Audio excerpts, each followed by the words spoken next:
यतो अनंत शक्ति अनंतास जीवा यतो निर्गुणाद प्रमेया गुणास्ति यतो भाति सर्वं त्रिधा भेद भिन्नं सदा तं गणेशं नमामो भजामः सदा तं गणेशं नमामो भजामः।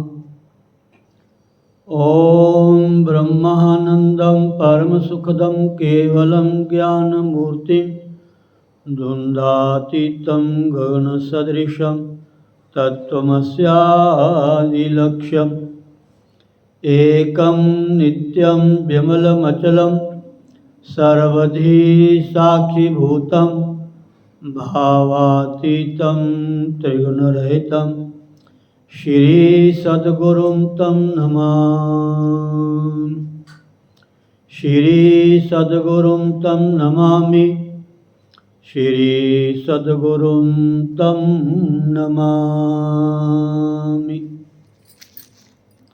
अज्ञानतिमिरान्धस्य ज्ञानाञ्जनशलाकया चक्षुरुन्मीलितं येन तस्मै श्रीगुरुवे नमः।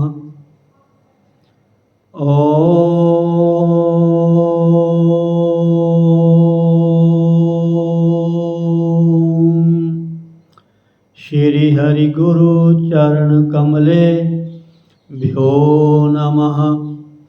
बोलो श्री सद्गुरुदेव महाराज की जय। स्वामी दयालदास जी महाराज की जय। स्वामी रामन जी महाराज की जय। श्री श्री 1008 श्री स्वामी सोमेश्वर जी महाराज की जय। संत भक्तराम जी महाराज की जय। बोलो भाई सब संत भगवान की जय। सभी आचार्य वैष्णव जनों की जय। जय जय श्री राधे श्याम। ओम ओम ओम। राधे राधे राधे राधे।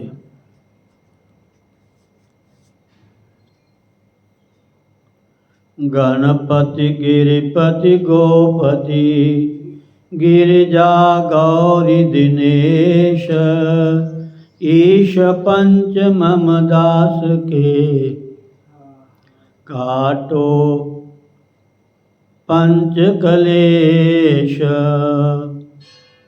श्रीमत हरि प्रसाद जो चिद बपु रहत प्रछेद विद्या प्रद गुरु तिह नमो जिहि प्रसाद गत खेद। नमो नमो श्री राम जो सतचित आनंद रूप, जेह जाने जग स्वप्न बत, नाशत भ्रम तम कूप। राम मया सद्गुरु दया, साधु संग जब होए, तब प्राणी जाने कछु, रह्यो विषय रस भोए। मात तात भ्राता सुहृद, इष्ट देव नृप प्राण, अनाथ सुगुरु सब ते अधिक, दान ज्ञान विज्ञान। ओम ओम ओम।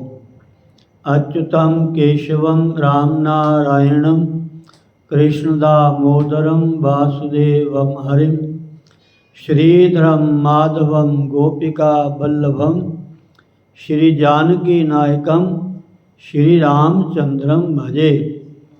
श्री रामचंद्रम भजे, श्री रामचंद्रम भजे, श्री कृष्ण चंद्रम भजे।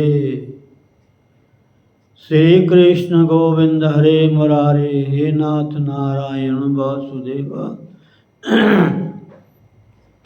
गोविंद मेरी यही प्रार्थना है, भूलू ना मैं प्रभु नाम तिहारा।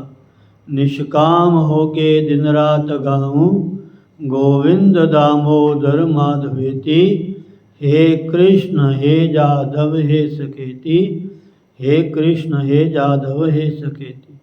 हरे राम राम राम हरे हरे, हरे कृष्ण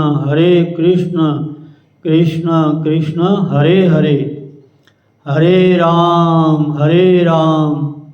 राम राम हरे हरे, हरे कृष्ण कृष्ण कृष्ण हरे हरे। बोलो सद्गुरुदेव भगवान की जय। जय श्री राधे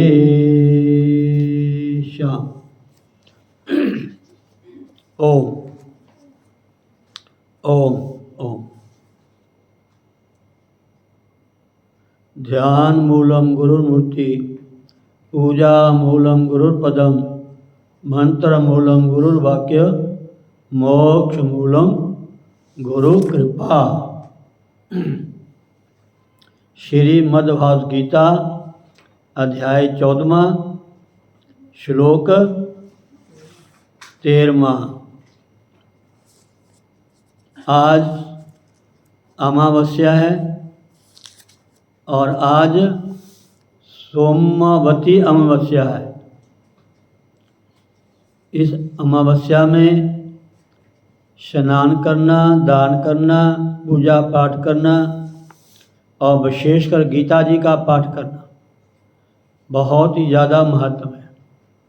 हर अमावस्या तिथि को पितरों के निमित्त गीता जी का पाठ करके, गीता का पाठ करते हुए जल का लोटा, पीतल का है या तांबे का है, अकेला, उसमें गंगा जल भी डाल सकते हैं, थोड़ा सा 1-2 बूंद, और शुद्ध जल, और उसमें लाल फूल डालो, लाल फूल डालो या कोई फूल डालो। तो अगर आपने अमावस्या है, पितरों के निमित्त करना है, तो उसमें काले तिल भी डाल सकते हो। तो आप गीता का पाठ करो और पीपल में चढ़ा दो उस जल को। उसके बाद फिर सूर्य को जल देना अनिवार्य है। लोटा धो के साफ करके, उसमें तिल का जब कोई दाना ऐसा ना हो तो धो करके फिर आप सूर्य भगवान को जल दे सकते हो। सूर्य के 12 नाम भी हैं, तो ये नाम ना आए, ओम सूर्य देवाय नमः ऐसा बोल करके भी आप सूर्य भगवान को जल दे सकते हो। और मन ही मन गायत्री मंत्र का भी जप कर सकते हो। ओम भूर्भुवः स्वः तत्सवितुर्वरेण्यं भर्गो देवस्य धीमहि धियो यो नः प्रचोदयात्। ऐसा भी कर सकते हो, लेकिन आपके लिए बस भगवान सूर्य का नाम लो, जल चढ़ा दो। तो हर अमावस को गीता का पाठ अपने पितरों के तृप्ति के लिए, अपने पितरों की प्रसन्नता के लिए, ताकि हमारे घर में, परिवार में किसी प्रकार का न कलह हो, न क्लेश हो, न रोग हो। हैं जी, ये बहुत अच्छा ग्रंथों में लिखा है। तो आज अमावस्या तिथि है, सोमावती अमावस्या है। जो तीर्थों में नहीं जा सकते, जो पवित्र सरोवरों में स्नान नहीं कर सकते, तो घर में भी स्नान कर सकते हैं। जाना तो चाहिए वहाँ। अगर किसी कारण आप नहीं जा सकते समय के अभाव से, तो आप घर में साफ बर्तन हो, साफ लोटा हो, और पहले अपने तन को शुद्ध करो। पहले अपने तन को शुद्ध करो, तन को शुद्ध करके फिर बैठ जाओ चौकड़ी मार के। तो अगर तो आपको ये मंत्र श्लोक आता है, ओम गंगे यमुने चैव गोदावरी सरस्वती नर्मदे सिंधु कावेरी जले अस्मिन् सन्निधिं कुरु, ऐसा बोलते हुए अपने दाहिने हाथ की जो उंगली है, अनामिका जिसे हम तिलक लगाते हैं, उसको हिलाते हुए, अगर फूल है तो अच्छी बात है, नहीं तो कोई बात नहीं, उसे हिला करके ऐसे मंत्र बोलो। और ये मंत्र नहीं आता तो 3 बार बोल दो, हर हर गंगे जय शिव शंकर, हर हर गंगे जय शिव शंकर, हर हर गंगे जय शिव शंकर। आप कहीं भी रह रहे हैं, भारत में रह रहे हैं या भारत के कहीं बाहर रह रहे हैं जी, किसी अवस्था में मानी मन पहले भगवान का नाम ले लो। कोई भी अवस्था आपकी है, कोशिश करो पहले शुद्ध जल एक लोटे में ले लो, उसमें हर हर गंगे जय शिव शंकर 3 बार 5 बार बोल करके, और गंगा जल आपका तीर्थ का जल माना जाएगा, सभी तीर्थों का उसमें निवास हो जाएगा। फिर पहले आप जैसे भी नहाते हो, वैसे तो इन तिथियों में साबुन नहीं लगाना चाहिए। कुछ तिथियाँ ऐसी हैं, एकादशी अमावस्या, तो इसमें साबुन तेल का भी निषेध है, नहीं लगाना चाहिए। तो सादा जल उसमें डालो।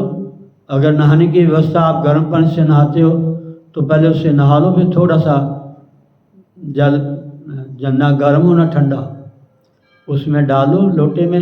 फिर आप गंगा मैया का ध्यान करते हुए, अपने इष्ट देव का, अपने गुरुदेव का ध्यान करते हुए, गुरुदेव के चरण कमलों का ध्यान करते हुए, अपने इष्ट के चरण कमलों का ध्यान करते हुए, हैं जी, तो आप स्नान कर सकते हैं। तो आपको तीर्थ स्नान का फल मिलेगा, तीर्थ स्नान का ही फल मिलेगा। राधे। तो आप सुनिए श्रीमद् भगवद गीता अध्याय 14वां श्लोक 13वां। तो ये आपने याद रखना, तीनों श्लोक जो है ना, तीनों श्लोकों में तीनों गुणों का वर्णन है। 11वें में सत्वगुण का, 12वें में रजोगुण का। सत्वगुण का स्वरूप क्या है, सत्वगुण का प्रभाव क्या है, सत्वगुण कार्य क्या करता है।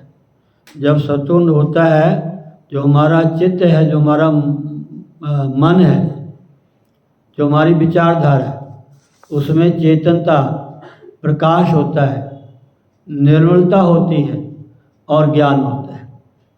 मन ऐन बिल्कुल शांत रहता है। उस समय तत्काल ही आपको थोड़ा समय भजन करना चाहिए। भजन करें, सत्संग करें, श्री गीता जी का पाठ करें, श्री रामचंद्र मानस जी का पाठ करें, या जो गुरुदेव ने आपको नाम दिया है उसका स्मरण करें। कुछ न कुछ करना चाहिए। अगर समय है तो पास में गुरु स्थान है, फिर तो कहना क्या है। गुरु स्थान है, गौशाला है, मंदिर है, वहाँ जाके सेवा करो, सत्संग सुनो और बैठ के भजन ध्यान करो। तो जब सत्वगुण आए, मन निर्मल है, चेतन है, प्रकाश में है, ज्ञान में है,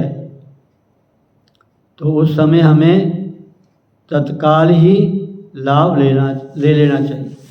अब रजोगुण जब होता है तब क्या होता है, मन में लोभ आता है, मन में प्रवृत्ति होती है, काम कर्म करने में हमारा ज़्यादा ध्यान वहाँ जाता है। ये जो करते हैं ऐसा कुछ नहीं है, ये अगर चीज़ें ना हो तो आप कुछ भी नहीं कर सकते, एक कुदरती परमात्मा ने बनाई हुई है।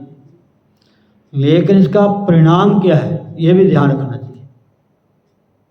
ये सारे कार्य उतने करो जितने से हमारा बस परिवार चल जाए,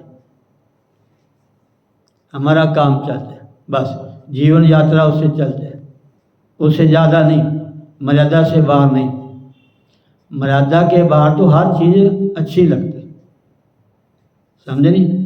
तो इन तीनों का, लोभ का, प्रवृत्ति का, सकाम कर्मों का परिणाम क्या होता है, इसकी पहचान क्या है। मन में अशांति होती है, लालसा बढ़ जाती है, ये भी कर लूँ और कर लूँ, तो प्रायः संसार में ही व्यस्त रहता है। और ये एक बार नहीं भी आज मन में आ गया कि आज लोभ हो गया, आज प्रवृत्ति होगी, आज इस कर्म कार्य हैं, नहीं। प्रतिक्षण हर कर्म करते हुए संसारी लोगों के मन में ऐसे विचार, रजोगुणी विचार आते ही रहते हैं। ये एक रजोगुण का स्वरूप है। जब रजोगुण हमारे भीतर प्रवेश करता है तो व्यक्ति कैसा होता है, कैसा व्यवहार करता है, कैसी क्रिया होती है उसकी, ये गीता में समझाने का फर्ज है। भगवान समझाते हैं। लोभ, प्रवृत्ति, कर्मों का आरंभ, अशांति और सुप्रिया, बहुत सारा आप खोल के समझाया है। आप जो कल परसों की लिंक हैं उसको पढ़ लेना, बहुत अच्छा है, व्याख्या करके आपको समझाया गया। एक एक तत्व के बारे में, एक एक गुण के बारे में, उनका स्वरूप क्या, उनका प्रभाव क्या है, वो काम क्या करते हैं, ये सब आपको सुनने को मिलेगा। अब आगे आपने पढ़ना है 13वां श्लोक। इसके संबंध में क्या आपने सुना था, इसमें कहा था कि इस प्रकार बढ़े हुए रजोगुण के लक्षणों का वर्णन करके, 11वें में सत्वगुण के लक्षणों का वर्णन सुना आपने, 12वें में रजोगुण के लक्षणों का वर्णन सुना, इसके लक्षण क्या है। तो अब आ गया 13वां श्लोक। अब तमोगुण की वृद्धि के लक्षण बतलाए जाते हैं। तमोगुण के लक्षण क्या हैं, अप्रकाशो अप्रवृत्तिश्च प्रमादो मोह एवच तमस्यैतानि जायन्ते विवृद्धे कुरु नंदन। हे अर्जुन, तमोगुण के बढ़ने पर अंतःकरण और इंद्रियों में, अब ध्यान देना, 11वें 12वें जहाँ से भी ये गुणों का वर्णन आपको सुनने को मिला है, तो सबसे पहले शरीर और इंद्रिय और अंतःकरण, इनका नाम साथ में जुड़ेगा। क्योंकि सबसे पहले शरीर पे प्रभाव डालते हैं, इंद्रियों पे प्रभाव डालते हैं, फिर अंतःकरण पे। ये इनका स्वभाव है, ये इनका स्वभाव है, इन्होंने अपना काम करना ही करना। ठीक है ना जी। तो थोड़ा एक एक शब्द का अर्थ सुन लें, फिर आगे व्याख्या आपको सुनाएंगे। 13वां श्लोक, अब ध्यान से सुनना। गीता आपके पास है, थोड़ा ध्यान दीजिए। श्लोक क्या है, अप्रकाशो अप्रवृत्तिश्च प्रमादो मोह एवच तमस्यैतानि जायन्ते विवृद्धे कुरु नंदन। अब ध्यान दें, ऊपर श्लोक आप पढ़ रहे हो ना, उसमें क्या लिखा हुआ है, अप्रकाशो अप्रवृत्तिश्च प्रमादो मोह एवच। आगे अलग अलग शब्द का अर्थ कर रहे हैं। अप्रकाशः, श में 2 बिंदियाँ हैं, ध्यान दीजिए, श में 2 बिंदियाँ हैं। अप्रकाश, अप्रकाश मैंने प्रकाश का ना होना, अर्थात अंधेरा, अज्ञानता। अप्रकाश दूसरा अप्रवृत्ति। पहले प्रवृत्ति आया, प्रवृत्ति में ना स्वार्थ बुद्धि से, लेकिन यहाँ लिखा है अप्रवृत्ति। इसका भी अर्थ सुनोगे आप, अप्रकाश अप्रवृत्ति ही आगे च। ये जो अप्रवृत्ति के त के आगे दो बिंदियाँ हैं ना कविता रानी जी, दो बिंदियाँ हैं ना, इनको विसर्ग कहते हैं। विसर्ग शायद आपके मूल गीता में नहीं होंगे, पदच्छेद में है। ये विसर्गें होती हैं, विसर्गें होती हैं। इसका भी अर्थ है अप्रवृत्ति ही च प्रमाद।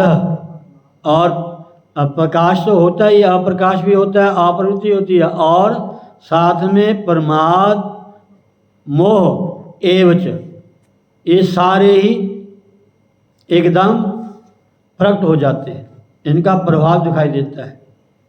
आगे लिखा है तमसी एतानी जायन्ते। तमसी में ना तमोगुण में, जब तमोगुण हमारे शरीर में आता है तो अप्रकाश अप्रवृत्ति प्रमाद और मोह ये सब एतानी जायन्ते, ये सब एकदम प्रकट हो जाते हैं, उत्पन्न हो जाते हैं तमोगुण के कारण। तमोगुण के कारण विवृद्धे कुरु नंदन, ये बढ़ते हैं। अप्रकाश अप्रवृत्ति प्रमाद मोह, जब तमोगुण प्रवेश करता है तो ये सारे जो अवगुण हैं तत्काल ही उत्पन्न हो जाते हैं, यानी बढ़ते हैं।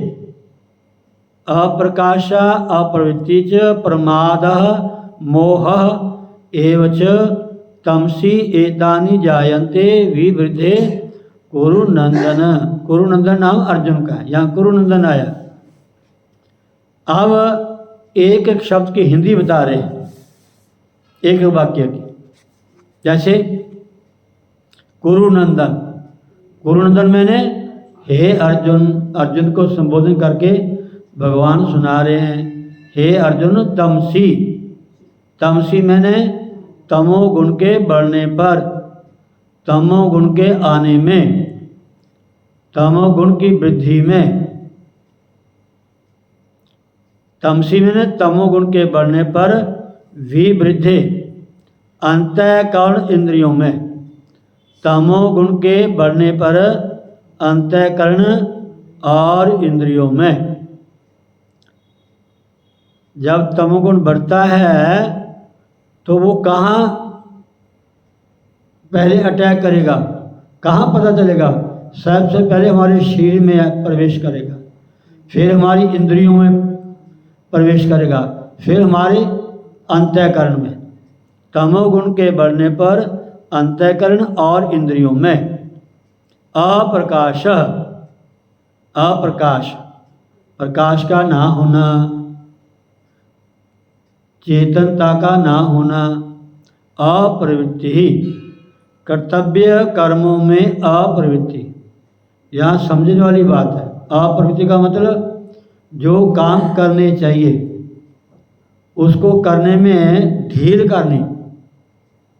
सुबह जल्दी उठ के नहाना चाहिए, जब तमोगुण होता है, आलस होता है, प्रमाद होता है, मोह, मोह माने शरीर में आसक्ति हो जाती है तो इंसान जल्दी नहीं उठता। आज छुट्टी है, नहा लेंगे, मन में ऐसी नेगेटिविटी आती है, शरीर कुछ ठीक नहीं मार थोड़ा।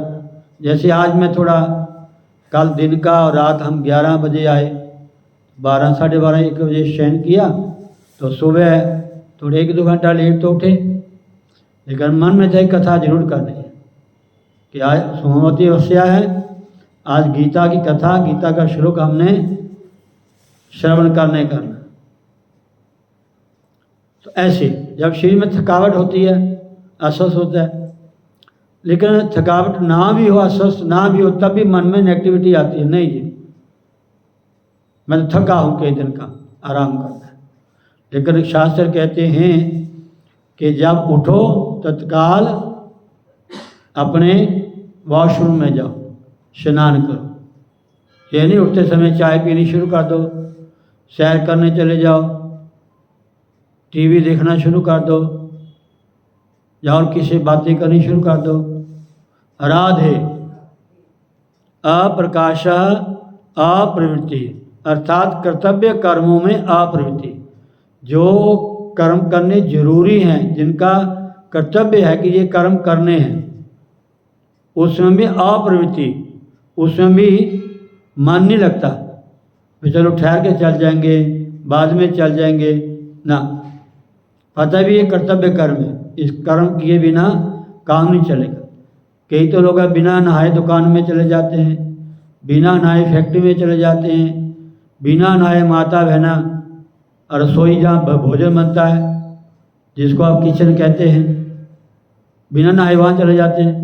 ऐसा नहीं जाना चाहिए। राधे सबसे बड़ा मंदिर हमारा शरीर है, इसमें स्वयं परमात्मा आत्मा के रूप में विराजमान है हमारा।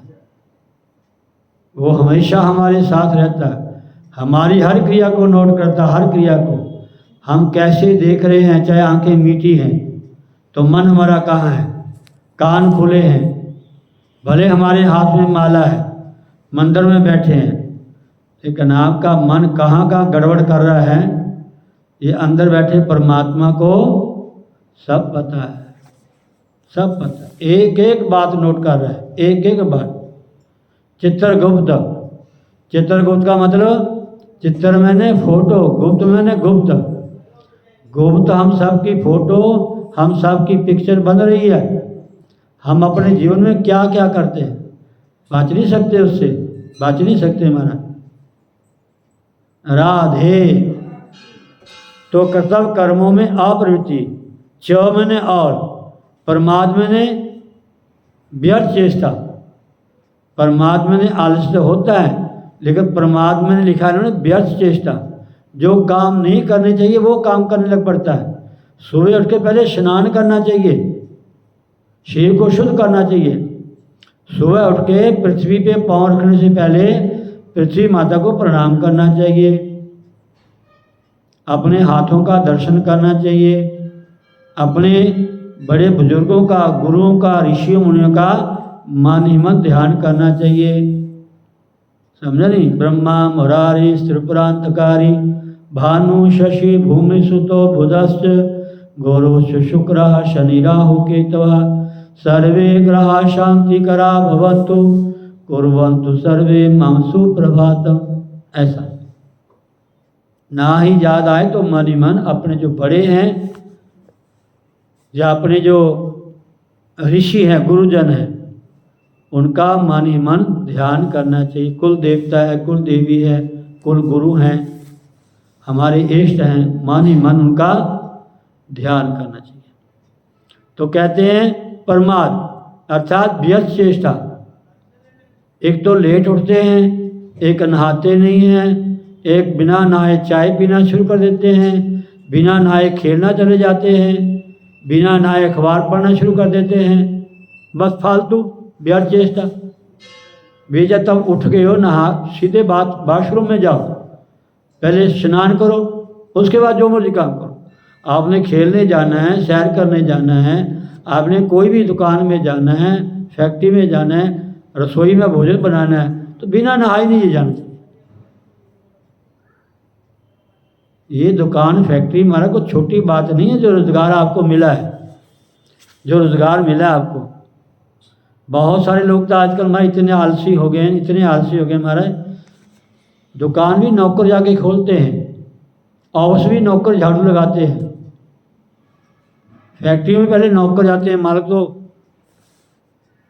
कभी कभार जाता है। ऐसा नहीं होना चाहिए, ऐसा लिखा है। ये व्यर्थ चेष्टा, ये प्रमाद है। च मैंने और, मोह, मोह का मतलब यहाँ क्या दिया ना अर्थ, निद्रा, अंतःकरण की मोहनी वृत्तियाँ। मोह मैंने निद्रा और अंतःकरण की मोहनी वृत्तियाँ। निद्रा और अंतःकरण जो मन बुद्धि चित्त अहंकार है, इसमें मोह पैदा हो जाता है, आसक्ति पैदा हो जाती है। मन कहता छोड़ो परे, और उठने का मन नहीं कर रहा, मेरी नींद पूरी नहीं हुई। महापुरुष कहते हैं ध्यान दीजिए, प्लीज मेरे को ध्यान दो। एक नींद है, एक भूख है, इसको जितना बढ़ाओगे उतनी बढ़ेगी, समझे नहीं? एक नींद और भूख, जितना बढ़ाओगे उतनी बढ़ेगी, जितना कम करना कोशिश करो उतनी कम हो जाएगी।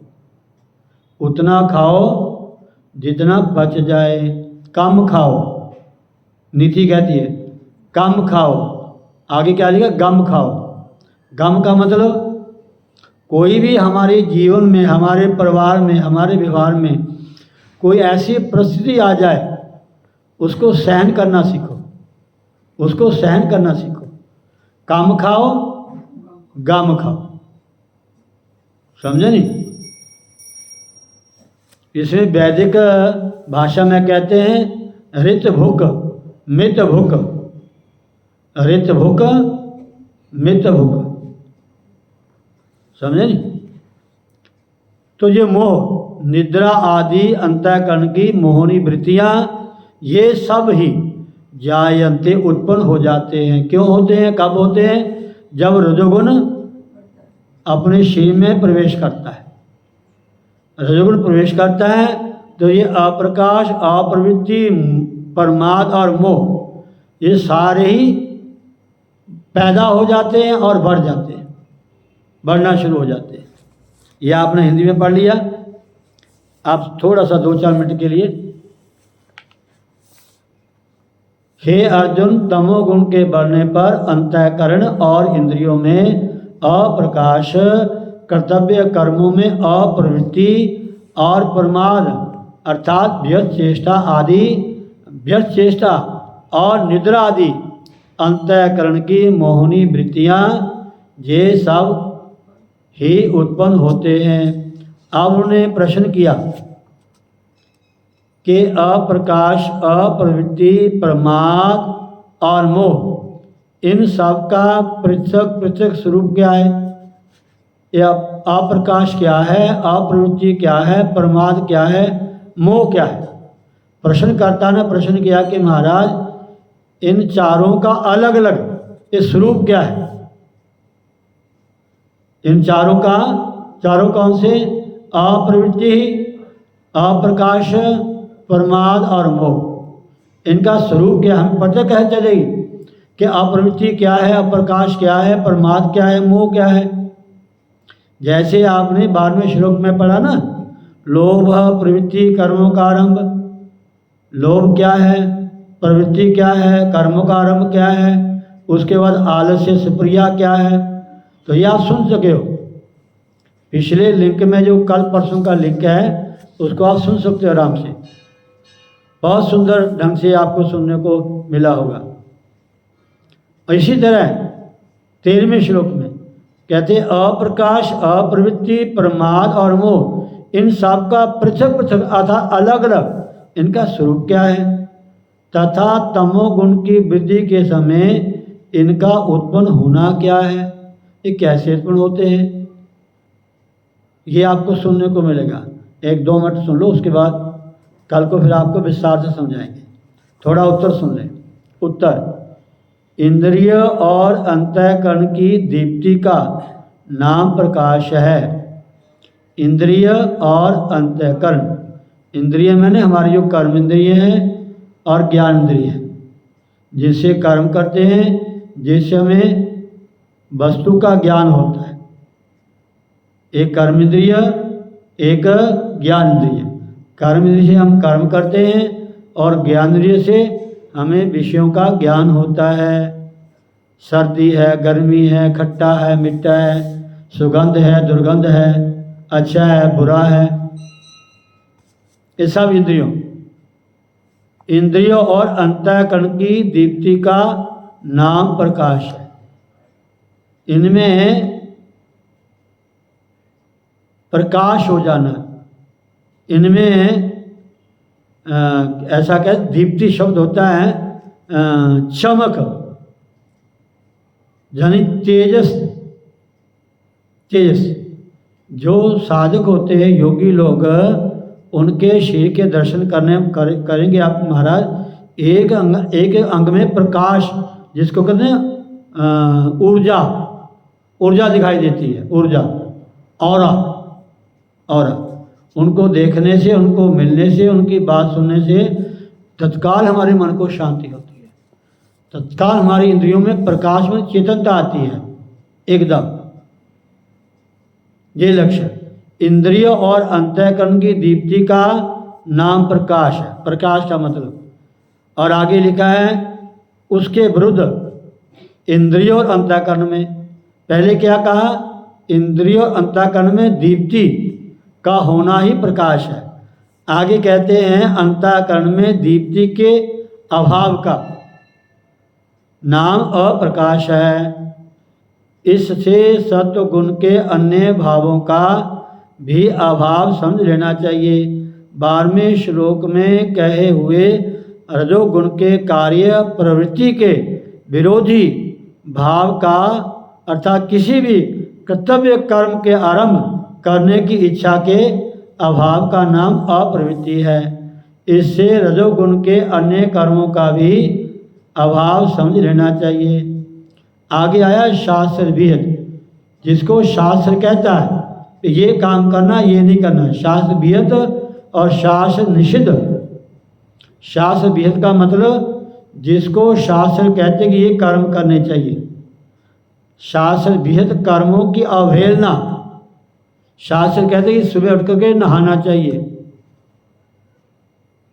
शतम भ्याय भोक्तव्यम सहस्रम स्नान माचरेत, लक्ष्यम भ्याय दातव्यम कोटिम त्यक्त्वा हरिम भजेत। 100 काम छोड़ के जब भोजन का समय हो तत्काल भोजन पा लेना चाहिए, चाहे थोड़ा पा। सहस्रम स्नान माचरेत, जब स्नान का समय है तो 1000 काम छोड़ के, भले आपने 1000 काम छोड़ने नहीं है, भले आपने 1000 काम करने हैं, बहुत सारे काम करने हैं, लेकिन कोशिश करो तत्काल पहले नहा करके वो काम करो। बिना नहाए काम ना करो, कोई भी काम है।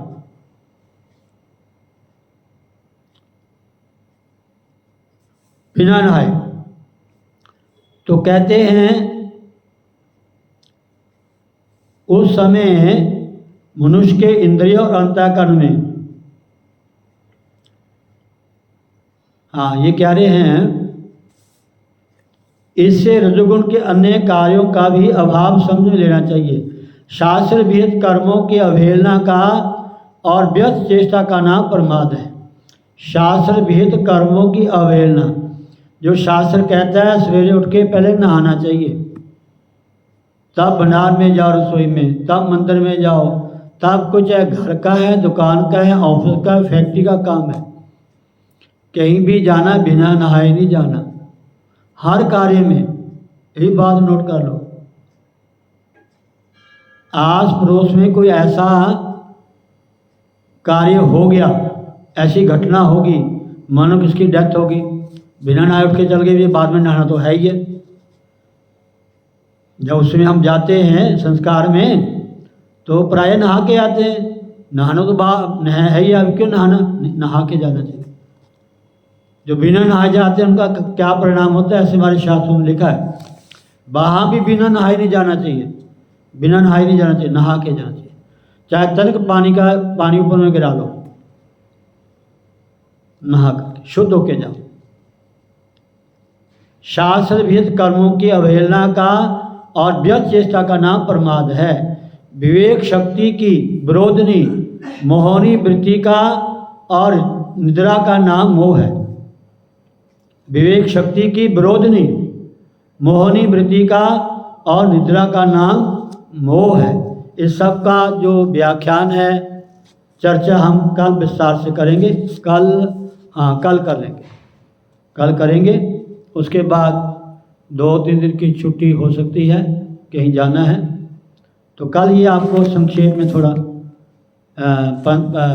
13वां श्लोक है जो तमोगुण है, इसको आपको समझा देंगे। कोशिश करेंगे जितना ज़्यादा विस्तार से समझा सके, ताकि आप तीनों श्लोकों को याद कर लें। जब हिंदी पढ़ें, श्लोक पढ़ें, आपको पता चल जाए सत्वगुण का क्या प्रभाव है, रजोगुण का क्या प्रभाव है, क्या स्वभाव है, तमोगुण का क्या स्वभाव है, क्या प्रभाव है, ये क्या काम करते हैं। जब तीनों श्लोक बार बार पढ़ोगे, अगर इस यहाँ समझ जाओगे एक एक शब्द ध्यान से सुनोगे तो आपको अपने आप ही पता चल जाएगा। या आप रोज गीता का पाठ करो, इससे भी आपको अपने आप ही ज्ञान हो जाएगा। बोलो सतगुरुदेव भगवान की जय।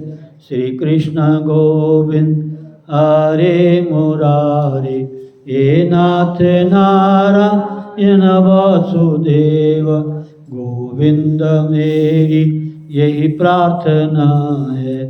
भूलो न मैं प्रभु नाम तिहारा, निष्काम हो के दिन रात गाऊं। गोविंद दामोदर माधवेति, हे कृष्ण हे जादव हे सखेति, हे कृष्ण हे जादव हे सखेति।